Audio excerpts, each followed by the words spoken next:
President Trump is going to be landing momentarily in Turkey for the NATO summit, this two-day summit beginning, bringing his America First agenda to the world stage. This is video of him last night boarding Air Force One at Joint Base Andrews. He is currently in the air and is going to be landing in Turkey soon.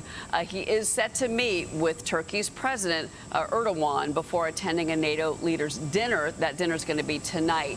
Expected at the top of this agenda, ending the war between Ukraine and Russia.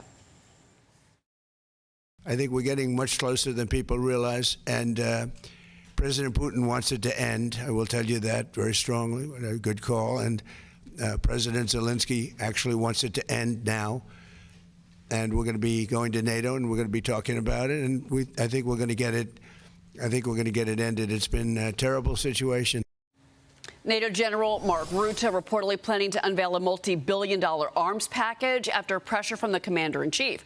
Writing in a new op-ed, quote, "The alliance that has leaned too heavily on U.S. muscle is building its own and buying American, too." The president also reportedly is planning billions in arms sales despite pressuring allies to step up. Joining me now, Fox News senior strategic analyst and Institute for the Study of War chairman, General Jack Keane. General, good morning to you, and your insight is so valuable here. Jerry Baker writes in the Wall Street Journal that his concern, and it's changed in the last month, is that Vladimir Putin could be getting ready to possibly attack maybe a Baltic state, possibly Poland. And he said, "A month ago, I would have scoffed. Multiple conversations with European leaders and officials tell me otherwise." Your reaction to that? Yeah, well, certainly we've known for some time that seizing Ukraine clearly was his objective, and let's make certain everybody understands now the idea that Putin is ever going to take Ukraine is really out of the question. There was a number of people certainly who thought that Putin, larger country, outmanning, outgunning Ukrainians would eventually win. And that narrative certainly was posited with the American negotiating team as well. But I think we're much more clear-eyed about what has taken place here. That's just not possible. The tide has turned in the favor of Ukraine. But given the fact that Putin knows he's got serious troubles inside of Ukraine, there's people who think that he may seize this opportunity to masquerade those problems by taking on Europe and NATO at a time when they believe they're vulnerable and weak. And obviously much of this meeting is about building up European NATO defense capabilities with their defense industry and also establishing a realistic deterrence against Russia's ambitions and expansions. A major strategic victory for Putin would be to break the transatlantic alliance. If he moved on those countries, he would only do so, Cheryl, because he believes that they will not physically oppose him, that it would actually sever the transatlantic alliance, and that the United States would not participate as well. If he tried to take those countries, realizing that the United States and NATO would oppose him, then that would risk, obviously, his being able to survive in that as a leader of Russia. So strategically, I think that's what Gerald Baker is thinking about. He can speak for himself, certainly. I don't think that's likely to happen. I think Putin clearly does have his hands full dealing with the situation in Ukraine and dealing with the challenge he's having internally in Russia. Ukraine is now taking down, in terms of oil storage capability, 34% of what Russia has. And we've just seen them strike an oil storage facility in Siberia, which is some 1,500 miles away.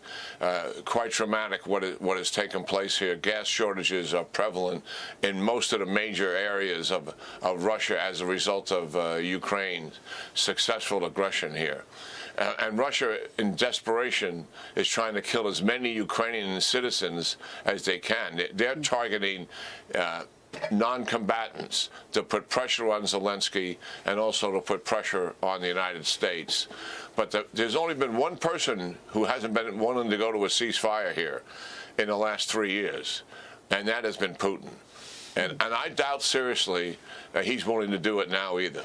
Interesting, though, you to say that. And certainly we know that the president spoke with Vladimir Putin on Saturday, but he is scheduled to meet with President Zelensky during the NATO two-day summit. So we're going to be following that news. There's also some new overnight news I want to get your reaction to. Tehran's military reportedly has fired at least two missiles at commercial ships in the Strait of Hormuz. Now, Iran says a Qatari oil tanker ignored repeated warnings. Now, the British military says one of its tankers traveling off the coast of Oman did catch fire after being struck by a projectile. Both vessels had damage, but no casualties. Now, President Trump gave this warning to Iran yesterday. Watch this. We're going to win one way or the other. We're either going to make a deal or we're going to finish the job, okay? And it won't be tough to finish the job. I'd rather make a deal because I don't want to affect 91 million people. I would say a small part of an afternoon, every plant will be gone. And they know that.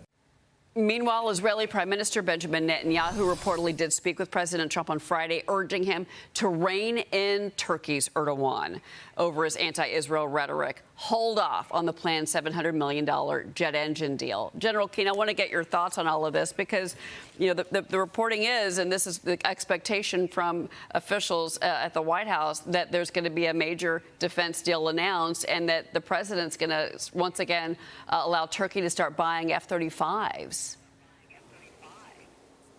Well, let me deal with the first thing, the Straits of Hormuz. In the memorandum of understanding, there was really only one deal there, and that was Iran would open their Straits of Hormuz, and the United States would remove U.S. blockade. And that was the deal. Everything else was kicked down the road in terms of negotiations with a 60-day deadline. And has Iran complied with that? Absolutely not. We've seen multiple times now that they are still maintaining some control of the Straits of Hormuz in terms of where ships will go, when they will go, and ensuring and making certain that they're paying for doing that using insurance, tolls, fees, or whatever. That means Iran still is exercising a level of control over the Straits.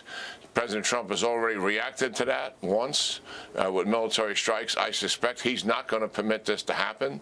This is the first thing that we agreed to, and Iran is reneging on that agreement. We have this problem here with the negotiators saying one thing, but the people in charge doing something quite different. And that is what we're seeing happening here. In terms of Turkey, so our audience understands, the United States and Turkey are truly at odds when it comes to the Middle East. The fact of the matter is that Erdogan is a Muslim Brotherhood. He's pro-Hamas, and he's anti-Israel, calling for the destruction of the state of Israel. He doesn't agree with the Abraham Accords, which is a seminal achievement of the Trump administration. He's exercising domination and control over Syria, and he's informally stitching together an alliance consisting of Turkey, Pakistan, Syria, Egypt, and Azerbaijan and Saudi Arabia. And what is that all about? That is separate from the United States' influence in the region, and he's doing that because of the United States' domination and influence in the region. He wants us to have less of that. At the same time, he has a very cordial and friendly relationship with our president, and he is a member of NATO. To me, it makes no sense to give him F-35s, given the security issues and given his strategic objectives, which are so much at odds with the United States. Well, General Jack Keane, your perspective is thank you so much for sharing your thoughts. And we're going to have to see what happens during this two-day NATO summit. Thank you so much. General Jack Keane, great to have you with me this morning. I really appreciate your time. We'll be right back, everybody.